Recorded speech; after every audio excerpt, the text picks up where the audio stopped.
First, wet down the glass with your less dominant hand. This will help train you in using the two-handed technique later down the road. While using firm pressure on your mop, make sure you're covering the entire surface of the glass, including all of the corners. You'll note that I am simply riding my mop along the side of the frame of the window, not jamming it into the sides. This will prevent any excess detailing after I'm ready to remove the water with my squeegee. Always keep your eye out for tough debris on the glass while wetting down your window. You may have to use an abrasive pad or a razor blade to remove this. Next, cutting in. This is the technique of the starting point of removing the water from the glass with your squeegee.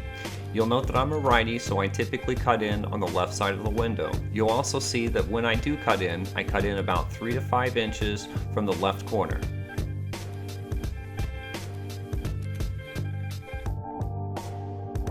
Next, removing the water from the glass with your squeegee. You'll see that I'm getting into all of the corners and I'm riding my squeegee all the way to the frame of the window. This is to ensure I'm removing all of the water from the glass.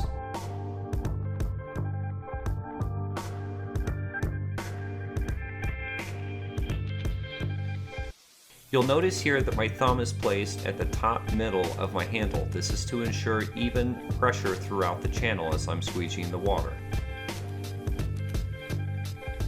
You'll also notice here that the back of my handle is always around 3 inches away from the glass. This is to ensure the correct angle on most standard tools. You notice here I'm moving from side to side, removing all of the water from the glass, creating almost a mountain in the middle.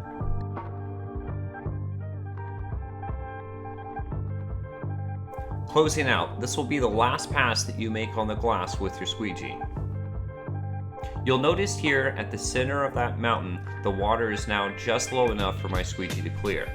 I think you'll find that closing out may be one of the most difficult parts of fanning. You will have to practice this over and over to fine-tune your technique. You'll notice here that I ended at the side of the window. This is my preferred way of closing out. You will want to perfect closing out on the side and the bottom depending on various situations and obstacles or even deep ledges that you may run into. Next, we'll need to clean the frames. You don't want to leave any excess water on the ledges. This technique can differ depending on if it's residential, commercial, and also the frequency and how dirty the frames are. Our preferred method for exterior commercial or storefront work is using a 4 to 6 inch squeegee, simply wiping away the water like I'm doing here in this video. Detailing. This is removing any excess water that was left behind from squeegeeing on the frame of the window. It's important to note to touch the glass as little as possible with your towel. You'll see here that I wrap my detail towel around my finger to ensure that I'm not smudging or smearing the glass with my towel. It's also important to hold the rest of the towel with your other hand so it's not touching the glass either. And make sure that when you're detailing, you're using a proper detail cloth. I personally like surgical towels. I also suggest scrim or the correct weave of microfibers. I hope this video has helped you. I've made this video in such a way that you could pause and replay the video at any step during the fanning process. Thanks for watching and stay tuned for more how to clean windows with Luke the Window Cleaner. Hey, Alex from windowcleaner.com and Window Cleaning Resource. If you like this video or the tools featured in this video, be sure to check out windowcleaner.com/shop for more crazy, awesome information.